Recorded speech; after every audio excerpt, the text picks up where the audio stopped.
le guide spirituel, il comprend que le nœud de la relation, c'est la liberté. Donc, il respecte celui qui se confie à lui. Hein? Et le respecter, c'est accepter que sa liberté grandisse. Et toi aussi, qui es accompagné là, tu dois comprendre que ta liberté reste en vigueur. L'Église ne te prive pas de ta liberté. Donc, ce n'est pas un accompagnateur qui va te priver de ta liberté. Mais si tu acceptes de dépendre de l'autre ou bien de t'en remettre à son conseil, à son opinion, c'est quelque part dans l'amour que tu le fais. Et lui aussi, c'est dans l'amour qu'il accepte de t'aider à discerner. Mais la clé, c'est que nous tous, nous écoutons le Saint-Esprit. Donc, la dépendance, là, comme on dit, parfois, c'est insidieux. Voilà, à des moments donnés, il y a un père spirituel, un grand formateur dans l'accompagnement qui aimait dire, si nous voulons qu'il prie pour nous, en parlant de l'accompagnateur, si nous voulons qu'il prie pour nous, il le fera. Si nous voulons qu'il prie à notre place, c'est impossible. Ça, c'est un principe que nous, on a appris très tôt. Dans notre vie spirituelle, on a appris ça très tôt, qu'on ne délègue pas. Ça, on ne peut pas déléguer sa relation avec Dieu. C'est-à-dire, si tu veux que ton père ou ton guide ou ton accompagnateur prie pour toi, oui, il peut le faire, il le fera. Il est obligé d'être un homme de prière.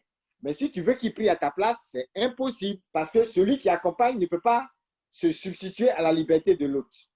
Mais qu'est-ce qu'il fait? Un peu comme vous le voyez aujourd'hui dans le coaching, la plupart des coachs, même eux, ils cherchent à t'emmener à découvrir ton potentiel et à faire jaillir de toi tes ressources. Voilà, et c'est ça, l'accompagnateur, il fortifie tes ressources. Il ouvre un espace pour les décisions. Il te donne des pistes pour discerner. Mais il ne décide pas à ta place. Donc, quand toi-même tu comprends ça, tu ne vas pas, par exemple, dire, oh, cet homme de Dieu-là, lui, il n'a pas onction. Il ne prophétise pas. Vous voyez, au niveau catholique, beaucoup ont commencé à comprendre parce que beaucoup ont commencé à être formés. Mais vous prendrez dans d'autres milieux, vous voyez des gens papillonner, aller de guide spirituel en guide spirituel parce qu'ils se disent, oh, mais lui, là, sa prophétie, là, il ne parle pas bien, là. Hein? Moi, je viens de le voir, il parle façon, il me dit non. Est-ce que il me pose des questions?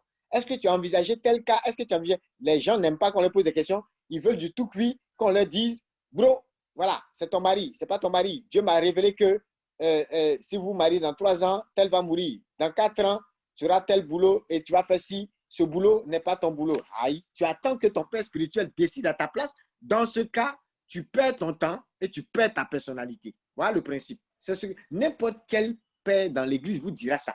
Que celui qui attend que son père spirituel décide à sa place, il perd son temps et il perd sa personnalité. Il peut prier pour toi, mais il ne prie pas à ta place. Très important de comprendre cela. Donc, par principe, on vous dit quoi? Le père spirituel n'est pas votre conscience. La conscience, dans une convention de religieux en France, il y a quelques années, ils ont appelé la conscience, ils ont qualifié la conscience d'un sanctuaire inviolable. Il y a des personnes qui peuvent vous traiter comme si ils sont votre conscience. Non, le père spirituel n'est pas ta conscience. Il n'est pas un père de substitution, il n'est pas un psychologue bon marché et génial, il n'est pas un professeur particulier, il n'est pas le bon Dieu. Voilà ce que c'est un père jésuite dit. Il n'est pas le bon Dieu. Donc, ses avis et ses conseils, ça ne peut pas être l'unique garantie pour toi. Et c'est pour vous dire que l'accompagnement spirituel n'est pas la seule voie dans la croissance spirituelle. Ça, vous devez comprendre ça. Donc, il faut être à l'aise. Vous voyez, quand on parle d'accompagnement, il y a une notion de confiance. Lorsque ta confiance n'est plus là, peut-être que ce n'est pas ta place. Et il y a aussi une notion de comprendre qu'on est tous en train d'écouter l'unique qui est le Saint-Esprit. La voix de notre Dieu. Notre Seigneur à nous tous, là, c'est le Seigneur.